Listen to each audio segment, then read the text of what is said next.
Unlock your brain's hidden potential. Your short guide to ultimate brain health. Your brain is just like any other part of your body.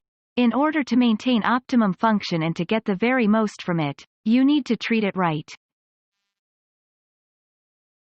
And this is rather important, seeing as your brain is responsible for pretty much everything you do. Whether it's the obviously mental stuff, like concentrating at work or performing complex sums, whether it's physical stuff like regulating your breathing, helping you sleep and directing your movements, or whether it's managing your emotions and helping you to feel happy and calm.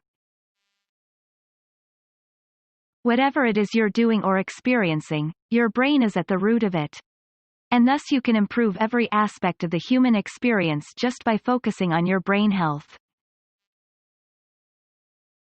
How your brain function can be enhanced. The trouble is that many people have very little idea just how to go about looking after their brains.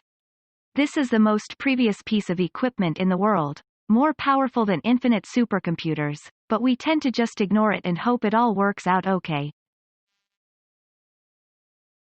In fact, a lot of the time, we unintentionally subject it to a fair amount of abuse.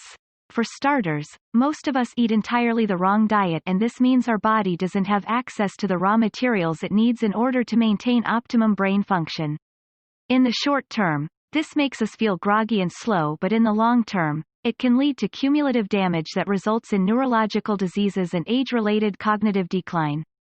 That's right, it's not inevitable that you should become forgetful and cantankerous as you get older. The other problem is that most of us don't use our brains enough.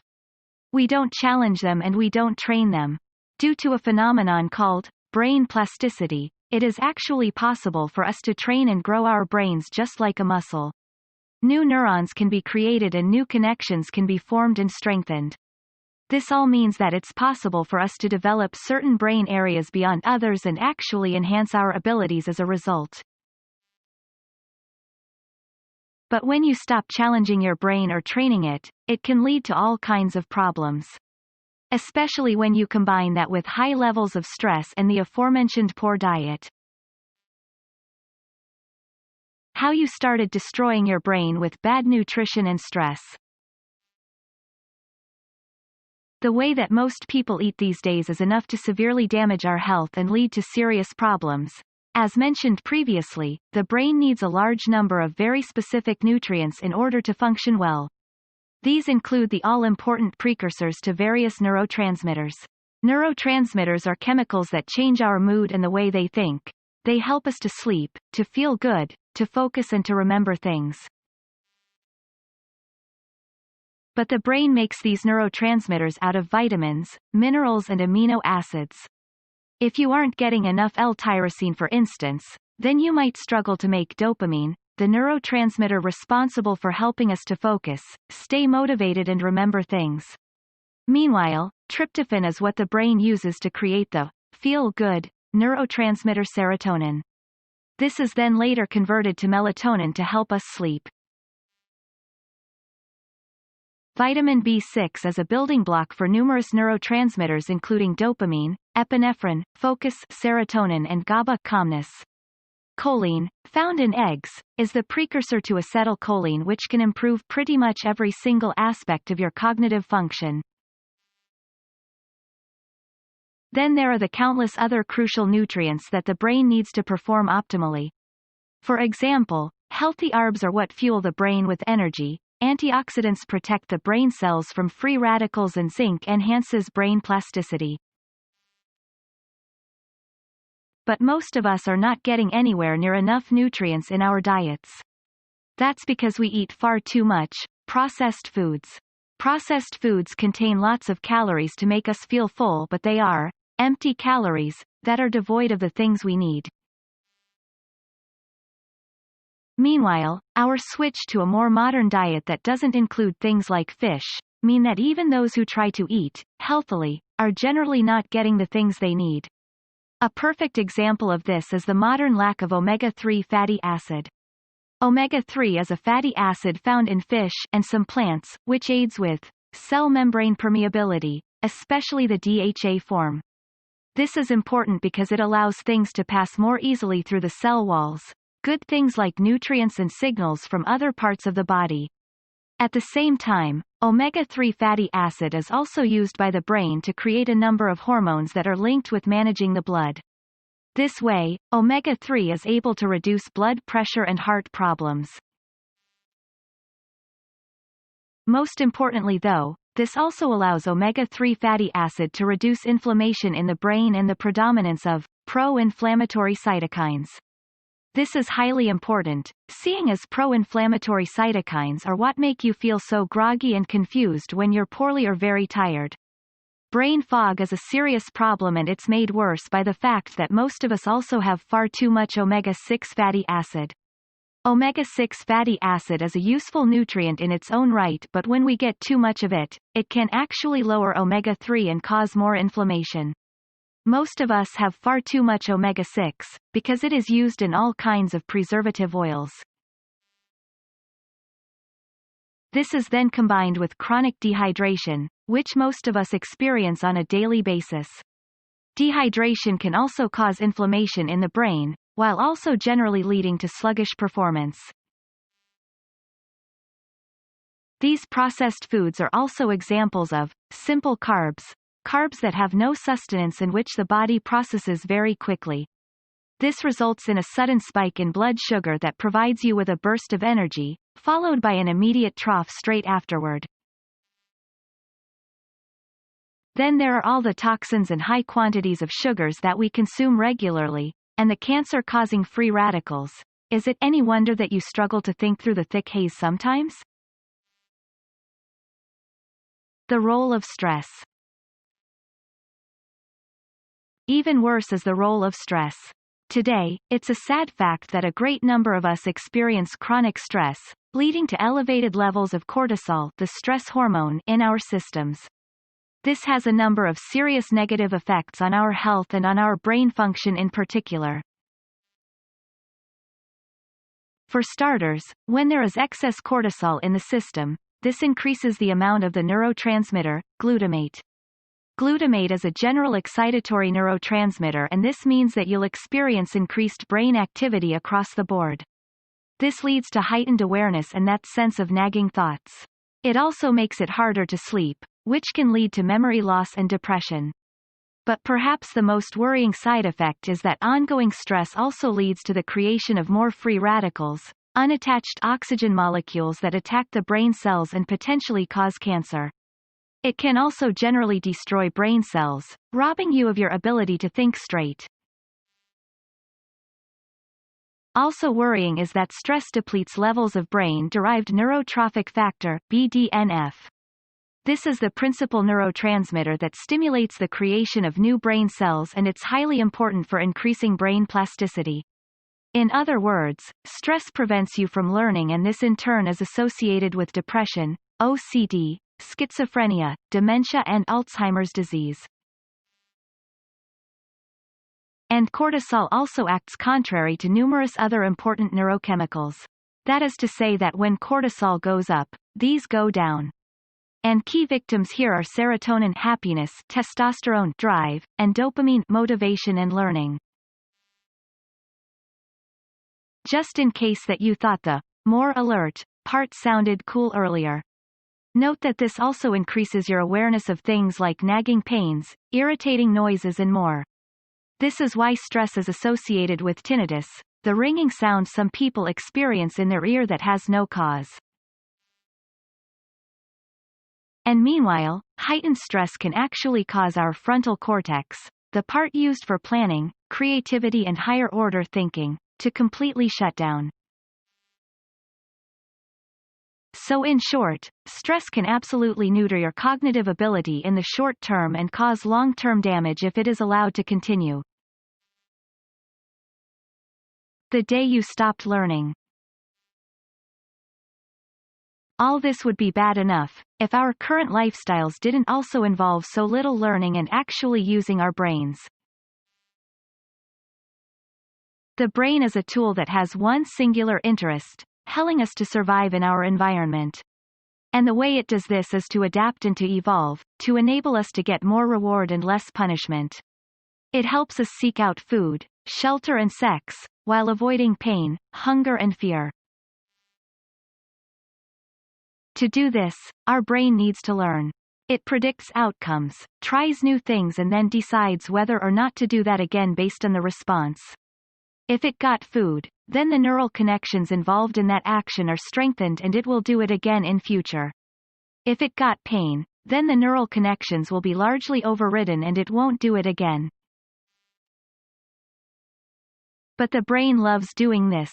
Learning, exploring and adventuring keeps the brain youthful and nimble and encourages continued growth and the production of more dopamine and BDNF to encourage plasticity.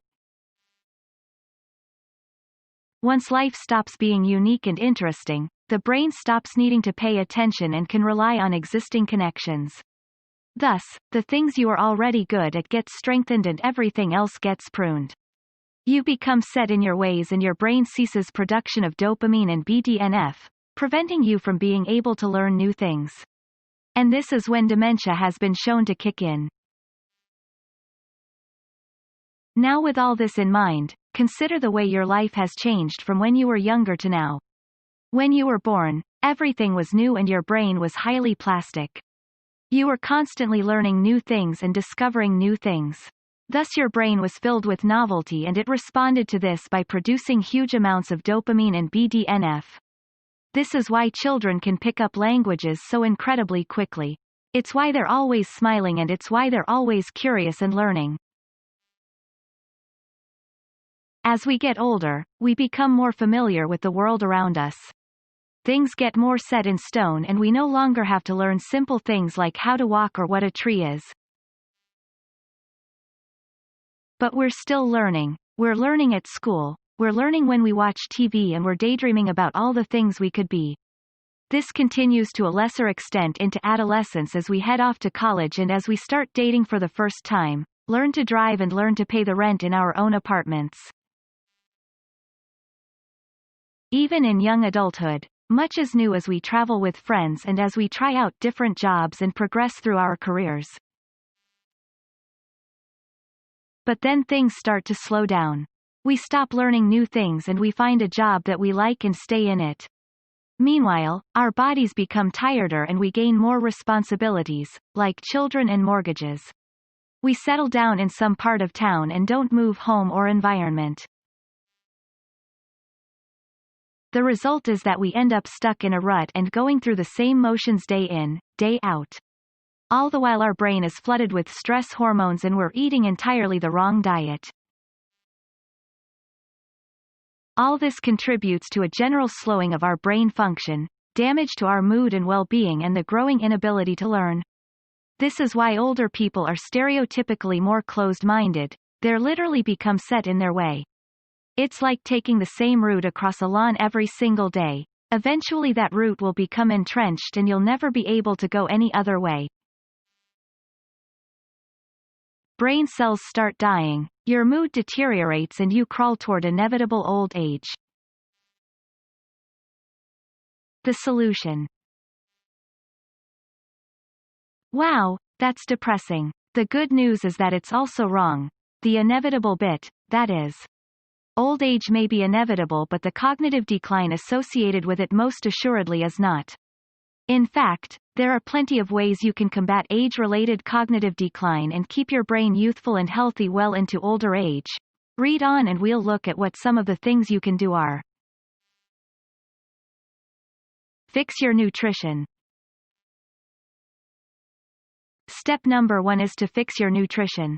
Instead of eating lots of processed foods, sugary snacks and preserved ready meals, you need to switch to nutrient-dense sources of complex, slow-release carbs, to lean proteins to vegetables and fruits. This doesn't mean switching to some kind of fad diet. It just means eating food with real, natural ingredients. And it means seeking out those superfoods whenever you can. If you only add a few things to your diet, consider these. Eggs. Eggs are absolutely amazing in just about every way when it comes to your brain and your health in general.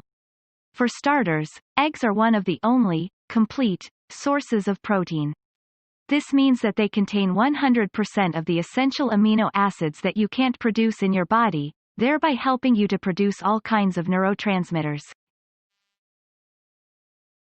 Eggs are also rich sources of selenium, vitamin D, B6, B12, zinc, iron and copper, all things that can boost your brain power. Best of all, eggs are also high in choline, which is the chemical precursor to acetylcholine. Acetylcholine meanwhile is a neurotransmitter that helps keep us alert, awake and highly attuned to our senses. As though that wasn't enough, eggs are a great source of saturated fats. Saturated fats are also highly beneficial for the brain, seeing as the brain is largely made of fat. Plus it boosts testosterone, which is linked with drive and motivation, as well as mood and low cortisol. Tuna. Tuna is an excellent source of amino acids yet again and is nice and lean for those of you trying to keep their weight down. What's more, is that tuna is a brilliant natural source of omega-3 fatty acid. We've already seen the amazing health benefits of omega-3 fatty acid, so, nuff said on that front. Oh, and it's cheap too. But while tuna is a great source of all these things, it is a little high in mercury owing to pollution, so don't eat more than a small can a day. Red grapes. Red grapes are high in a substance called resveratrol. Resveratrol is a potent antioxidant, which means that it can prevent the action of free radicals in the brain and thereby reduce your chances of brain tumor or Alzheimer's. At the same time though, resveratrol is also able to enhance the function of the mitochondria, thereby helping them to produce more energy for your brain cells. It turns out that resveratrol isn't quite as powerful as some earlier studies suggested, but it's certainly still no slouch either. Coconut oil. Coconut oil contains something called MCT oil, medium-chain triglycerides. This is a type of oil that stimulates the liver to produce ketones. Ketones meanwhile are an alternative energy source that the brain can use instead of glucose. The brain actually prefers ketones for a number of tasks, which makes this a great way to give your supplements. If you want to give your brain a little more edge, then you can do so by seeking out a number of different supplements and nootropics. Some good examples include creatine. Creatine allows the body to recycle its ATP stores. ATP is the body's primary source of energy and is used by every single cell, including the brain cells. This way, creatine is able to give us more energy to think smarter and improve mental vigilance. It has been shown in studies to increase IQ. Omega-3. Getting omega-3 from the diet alone can be hard, so supplementing with a DHA product is a good choice. Avoid cod liver oil if you're pregnant, however, due to the large amounts of retinol. Caffeine. Caffeine will give you a short-term boost in concentration, memory and wakefulness. It's not perfect and can decrease creativity while also being mildly addictive. But it is neuroprotective and can prevent Alzheimer's. Lifestyle changes. Finally, don't forget the power of numerous lifestyle changes. Getting better sleep is absolutely critical to increase neurotransmitter stores, remove adenosine, which contributes to brain fog, and strengthen new neural pathways. Also very important is exercise. The brain is primarily designed for movement. This is what the majority of brain areas actually specialize in. Moving the body is the best way to learn and to stimulate plasticity, while cardio will also improve circulation to the brain while adding a short-term increase in serotonin and endorphins. Finally, make sure to keep learning, keep exposing yourself to novel surrounds and keep trying new things. Computer games are actually a great way to do this, as every new game includes new environments and new rules to uncover. Of course, we're only just scratching the surface of what you can do to increase your IQ, your wakefulness, your creativity and your long-term brain health. In the full book, we go into much more depth discussing the huge number of specific brain training techniques, health strategies and more that you can use to start getting more out of your brain and looking after it. A lot of this is about what you need to stop doing. And it's about making small changes to your routine and lifestyle, like eating a little more fruit and perhaps walking a little more. Doing small things can make a huge difference to the way you feel now and in the future. It could potentially be the difference that adds 5 or 10 years of quality life. Look after your brain and everything will get better.